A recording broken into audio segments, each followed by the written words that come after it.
何になっていいか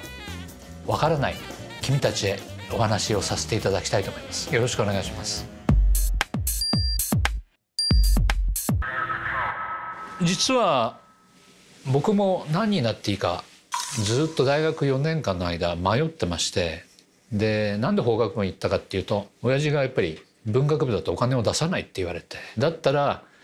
弁護士になって楽してお金を儲けようと一生懸命勉強しようと思って入った大学の最初の憲法の授業で、全く講義の内容が頭に入ってこない、教科書も面白くないってことで1週間で弁護士になることを放棄しました。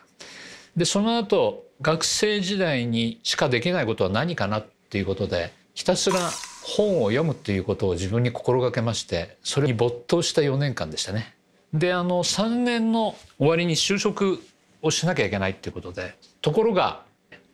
オイルショックがあって、僕ら就職シーズンはその直後翌年だったんで、メーカーの半分が採用中止になったんですね。例えばテレビ局は全部中止で、僕がとりあえず一番行きたかった出版社でいうと文藝春秋が中止。そんな時で非常に困惑しました。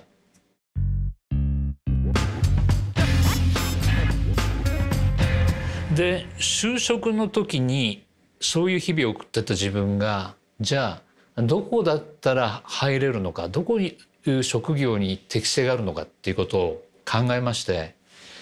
自分が一人優れてると思われる項目をざーっととりあえず30から50個書き出して、一つ一つ本当にこれが人より優れてるのかどうかっていうね、自分に問いかけて消していったら、実は1個しか残らなかった。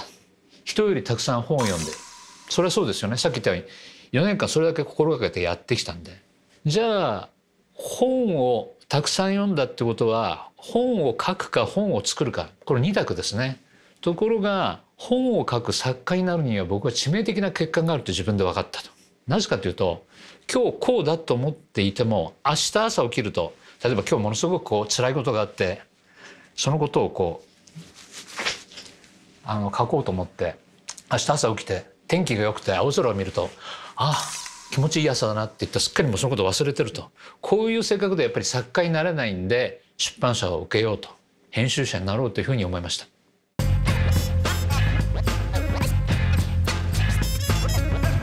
そうですね、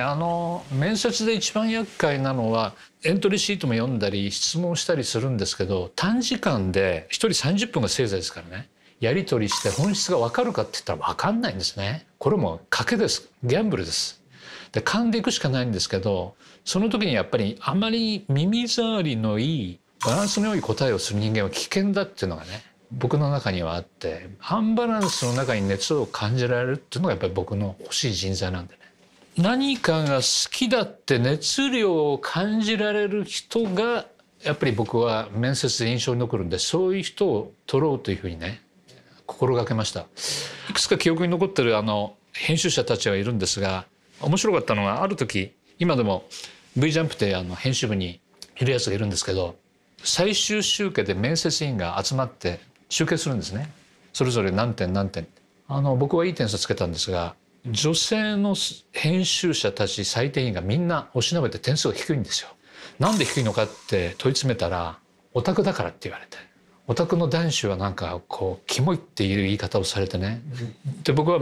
大反論を打ちまして、でこれからはオタクの時代だと申し訳ないけど、僕らの作る本を買うのはオタクだと、そうじゃないと雑誌をもう買ってもらえないと。だからそのオタクの代表で分かっている彼を入れるのは僕はものすごく大きな戦力になるから、ぜひ入れたいってね。大変申し訳ないけど、あなたたちの雑誌には多分配属されないから僕のところで取るからって言って入れました。で僕の雑誌に取りまして、当然すごくいい編集になりましたよ。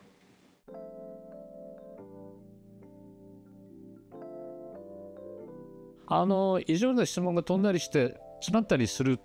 ていうこともあるんですけど、その時に一番大事なのは、答えが返せれば一番いいんですけど、それよりも僕らが見てるのはボディーランゲージですね。表情とか、言われた後のどういうふうに立ち直るかとか、ものを一生懸命言おうとするとかって、その瞬間を見てるんで、自分という個性を失わず諦めない人間は意外と作品をものにできる。周りに合わせる人間は最初は評判がいいけどやっぱり消えていく場合が多いですね。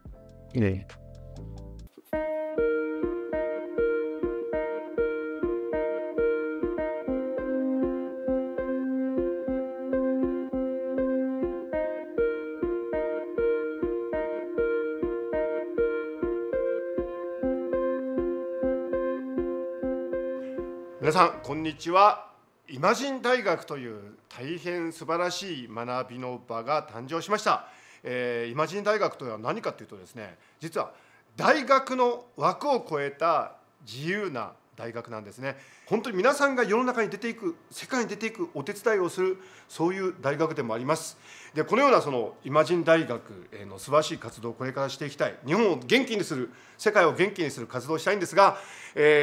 れに伴ってですね、今回クラウドファンディングをお願いしております。クラファンというのはね、いろんな形で行われていると思うんですけど、やっぱり一番大事なのは目的、パーポスと志だと思うんですね。我々イマジン大学はそのパーポス、目的と志、これについてはもう本当に皆さんに自信を持って我々は本当に素晴らしい夢を抱いてますと言えるんだと思います。いろいろなね、額に応じてそのいわゆるリターンもご用意してますので、ぜひね、このイマジン大学のスピリットに共感できるなとか、あるいはぜひ参加したいなって、こういうものにまたいろんなねクリエイターの方とつながりたいなと、そして自分の表現も世の中に出していきたいなっていう方はぜひクラファンを通して参加していただけたらなと思います。実はこのイマジン大学 YouTube のチャンネルの方も大変人気でして、このクリエイティブに興味を持っているさまざまな方が、学生さんから社会人、ビジネスパーソンまで集まっております。ぜひご協力いただけたらと思います。このイマジン大学、誕生しました。そして日本のクリエイティブの力をこれからますます、発揮して日本、そして世界を輝かしい場所にする、そういうね個性が響き合う場所です。ぜひ、引き続きですね YouTube の番組、そしてリアルな講座などを注目していただくとともに、クラウドファンディングを通してですね、この素晴らしいリベラルアーツの大学を超えた大学、ご参加いただけたらと思います。以上、イマジン大学学長森健一郎からのご紹介とお願いでした。ありがとうございました。